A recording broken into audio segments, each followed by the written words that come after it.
मैंने सीज़न देखा black warrant. इसका मैंने रिव्यू कल ही करना था, लेकिन कल शायद मुझे टाइम नहीं मिला, तो मैंने सोचा आज इसका रिव्यू फाइनली कर ही दूँ। अच्छा, तो खैर मैं स्पॉयलर्स होंगे इसमें, थोड़े मैं पहले से बता रहा हूँ। तो पहली एपिसोड का मैं थोड़ा सा बताता हूँ, बाकी किसी एपिसोड का नहीं बताऊंगा उसमें क्या है, और आखिरी एपिसोड का बताऊंगा। अच्छा, तो यार सीज़न जो है ना स्टार्ट होता है इस तरह के, 3 जेलर जो है वो अपॉइंट होते हैं, और 2 को रख लेता है जो मेन बड़ा जेलर होता है, सीनियर कह लें, सुप्रिटेंडेंट जेलर होता है, वो रख लेता है, और एक को नहीं रखता। वो कहता है यार तुम्हारी बॉडी मतलब तुम पतले से हो, तुम्हारी हाइट 5 फुट 4 इंच है और पतले से हो, तुम्हें मैं कैसे रख लूँ? जेलर होने के लिए चौड़ा होना पड़ता है, 6 फुट का लंबा चौड़ा बंदा हो, तो उसको तुम्हें रख भी लूँ, तुम कैसे मैं रखूँ तुम्हें? खैर वो उसको रिजेक्ट कर देता है कि तुम जाओ, तुम्हारी इंक्वायरी में करता हूँ, तुम कहीं रिश्वत दे के आए हो ना।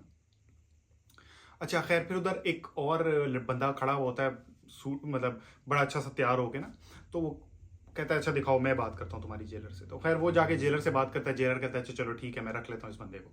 तो खैर वो उसको रख लेता है, और बाद में पता लगता है कि वो बंदा जो है वो चार्ल्स सोबराज है। तो जैसे ही वो सीन आता है ना चार्ल्स सोबराज वाला, तो मेरी तो वो मतलब पीक कह लो कि वो चला जाता है कि मैंने अब देखना ही देखना है, सीजन पूरा करना है। खैर मैंने वो सीजन 2 दिनों में पूरा कर लिया, ज़्यादा नहीं थी, 7 एपिसोड थी यस, तो वो मैंने खैर पूरा कर लिया। तो उसके बाद उसको मतलब रख लेते हैं जेल में, उसको आ जाता है वो, और वो कंपैरेटिवली लोगों से पढ़ा लिखा होता है, वो ज़रा सेंसिबल बंदा होता है। तो हर एपिसोड जो है वो नई है, जिस तरह सीआईडी की एपिसोड होती है ना, हर एपिसोड नई, हर एपिसोड में कुछ और होता है, कास्ट वही है, लेकिन जिस तरह पहली एपिसोड में कुछ और है, दूसरी में कुछ और है, तीसरी में शायद तिहाड़ जेल में वो 5 साल बाद किसी को फांसी दी जा रही होती है, और वगैरह वगैरह वगैरह। हर एपिसोड जो है ना वो अलग है, मतलब जेल में कैसे काम होता है, कैसे गैंग्स होते हैं, कैसे उनमें लड़ाइयाँ होती हैं, जेल एक्चुअल में कौन चला रहा होता है, जेल में कैसे रिश्वतबाजी हो रही होती है। और मज़े की बात ये है कि नॉन फिक्शन, ये नॉन फिक्शन है। ये जो जेलर खुद है ना बंदा, ये जो पतला दुबला सा होता है, ये इसने बुक लिखी थी, और इसकी बुक पे जो है ना ये सीज़न बनाया गया। और सीज़न बनाया किसने? सीक्रेट गेम्स जिसने बनाया, उन्होंने ये सीज़न भी बनाया। तो खैर कमाल है, सिनेमेटोग्राफी भी कमाल है, कास्टिंग कमाल है, और जो एक्टर है मेन वो है जहान कपूर। ये कुणाल कपूर का बेटा है, मतलब शायद पता नहीं आप लोग जानते हैं या नहीं, लेकिन करीना कपूर का कहीं डिस्टेंट कज़न है कोई। तो बहरहाल कमाल की एक्टिंग की है, देखने में वो बंदा मतलब उस रोल के हिसाब से प्रॉपर कास्ट किया गया।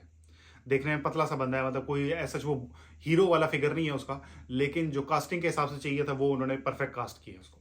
तो बहरहाल बहुत अच्छा सीजन है, एक्टिंग सबने कमाल की है। और मुझे जो सबसे अच्छी बात लगी ना, कि वो जेल का जो एक्चुअल माहौल है ना, कि कैसे उसमें रिश्वत चल रही होती है, कैसे जो है वो गैंग्स ऑपरेट कर रहे होते हैं, वो दिखाया गया। नहीं तो छुपा लिया जाता है, एक पॉजिटिव इमेज दिखाई जा रही होती है, नहीं जी वो जो सुप्रिटेंडेंट है वो बड़ा अपराइट बंदा है, या सुप्रिटेंडेंट के ऊपर जो ऑफिसर बैठा है वो बड़ा अपराइट बंदा है, बड़ा ऑनेस्ट है। नहीं नहीं नहीं, जो एक्चुअल था मुझे जो लग रहा है वो उसी हिसाब से दिखाया गया। तो बहरहाल खैर एक उसमें सीन ऐसा है कि जो मुझे फील हुआ कि यार ये तो ऐसा सीन तो मेरे साथ भी हो चुका है। होता है इसमें है कि एक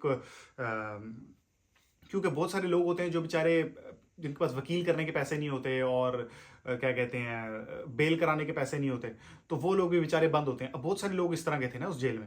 तो ये जो मेन कैरेक्टर है जहान कपूर या सुनील गुप्ता, ये जो है ना उनके लिए लीगल एड प्रोवाइड करने की कोशिश करता है ना। तो जब वो सारे डॉक्यूमेंट, सारा ऑडिट वगैरह मतलब कर करा के, सारे पेपर वर्क तैयार करके जब सीनियर के पास अपने लेके जाता है ना, तो वो सीनियर आगे से उसको बड़ा घटिया किस्म का जवाब देता है, जो हमारे पाकिस्तान इंडिया के माशरे में दिया जाता है। तुम कौन हो यार, मतलब ऐसे वो ऐसे मतलब बिल्कुल उसको नीचे गिरा के ना कि तुम किधर से आ गए हो यार, ये पढ़े लिखे लोगों का काम है, जो आईएएस आईपीएस जो मतलब सीनियर लेवल के हैं ना, जो सीएस पाकिस्तानी जुबान में कहूँ तो सीएसएस का एग्जाम क्लियर करके आते हैं, ये उनके लिए। तुम क्या कर रहे हो, हटो जाओ साइड में हो जाओ, मतलब ऐसे धुतकारता है वो। तो एक ऐसा एक छोटा सा सीन मेरे साथ भी हो चुका था जब मैं पाकिस्तान में सरकारी जॉब करता था। तो और जिस तरह वो उसके बाद डिसहार्ट हो जाता है, मैं भी उस ऐसे एक इवेंट के बाद डिसहार्ट हो गया। मैंने कहा भाड़ में जाए, मुझे क्या, तो तनख्वाह आ रही है बस। खैर तो ये सीन था। तो बहरहाल और उसमें एक एंड में एक ऐसा सीन आता है कि वो, खैर वो मैं नहीं बताऊंगा, वो बिल्कुल ही स्पॉइलर हो जाएगा। खैर आप आखिरी एपिसोड पे आता हूँ। तो आखिरी एपिसोड में होता है कि चार्ल्स सोबराज जो है ना, वो खैर रिकरिंग आता रहता है, हर 2-3 एपिसोड बाद एक छोटा सा उसका क्लिप है आता है, वो बीच में कोई ना कोई मसला सॉल्व करता है और चला जाता है। आखिरी एपिसोड में ये है कि चार्ल्स सोबराज जो है वो जेल छोड़ के निकल जाता है। अच्छा, जिन लोगों को नहीं पता चार्ल्स सोबराज कौन है वो मैं बताता चलूँ। चार्ल्स सोबराज जो एक सीरियल किलर था, और इसने बहुत सारे लोगों को कत्ल किया। मतलब इस तरह हिपी ट्रेल पे जो लोग आते थे ना 1970s और 80s में, तो उन लोगों को कत्ल करता होता था usually. Afghanistan, Pakistan, India, Nepal, Thailand और एक और मुल्क था, शायद आई डोंट रिमेम्बर कौन सा मुल्क था, एक और मुल्क था जहाँ पे उसने ये लोगों को कत्ल किया हुआ था। कराची में भी ये बंदा जेल में रहा है, पाकिस्तान, हाँ कि पाकिस्तान कराची एक ही बात है, कराची में जेल में रहा है, और उसके बाद इंडिया में जेल में रहा है, नेपाल में जेल में रहा है, थाईलैंड में जेल में रहा है, और फ्रांस में नहीं रहा, क्योंकि फ्रांस में क्राइम नहीं किया था। तो खैर ये एक सीरियल किलर था। इसके ऊपर भी एक डॉक्यूमेंट्री नहीं सॉरी सीजन पूरा बना हुआ है 10 एपिसोड्स का, द सरपेंट, वो भी नेटफ्लिक्स पे मौजूद है। बहुत कमाल है, बहुत कमाल है, मज़ा आ जाता है, मतलब देख के मतलब मज़ा आ जाता है। मुझे नेटफ्लिक्स पे 2 ही सीज़न बहुत कमाल लगे हैं, वैसे बहुत सारे मैंने देखे हैं लेकिन 2 मुझे बहुत कमाल लगे हैं। टॉप पे है जेफरी डामर, और उसके बाद जो उससे नीचे है वो है द सरपेंट, कमाल। और मज़े की बात है कि हिंदी में मौजूद है तो और मज़ा आता है। ठीक है, इंग्लिश भी समझ आ जाती है, लेकिन जो हिंदी का मज़ा है ना, जो मदर लैंग्वेज होती है, उसकी बात ही हो है।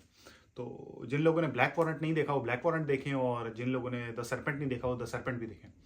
दोनों बहुत अच्छे हैं, और मतलब I would rate it like 9/10। और मज़े की बात है कि अभी ये कंटिन्यू है, और अभी इसका अगला सीज़न भी आना है। और मैंने सर्च किया फिर ये सुनील गुप्ता कौन है उसके बारे में, मतलब विकिपीडिया, लेकिन कुछ ऐसी कोई इन्फॉर्मेशन कोई खास मिली नहीं। छोटी मोटी मिल गई, हाँ उधर जेलर था वगैरह वगैरह, लेकिन वो प्रॉपर एक पूरा जो होता है ना बायोग्राफी, वो मिल जाए तो अच्छा रहता है। तो वो बरल नहीं मिली मुझे, और यस अच्छा सीज़न है, देखें मज़ा आएगा। और जिन लोगों ने देखा है वो मुझे रेट करके बताएं कि आप उसको कैसा रेट करते हैं, और जिन्होंने द सरपेंट देखा है वो भी द सरपेंट को रेट करके बताएं। सरपेंट का भी मैं रिव्यू कर सकता था, लेकिन इट्स बिन लाइक 2 years, मेरा ख्याल काफ़ी पुराना हो गया आए हुए, तो लोगों ने काफ़ी देख लिया होगा। तो यस दिस इज़ इट, अपना ख्याल रखिएगा, अल्लाह हाफिज़।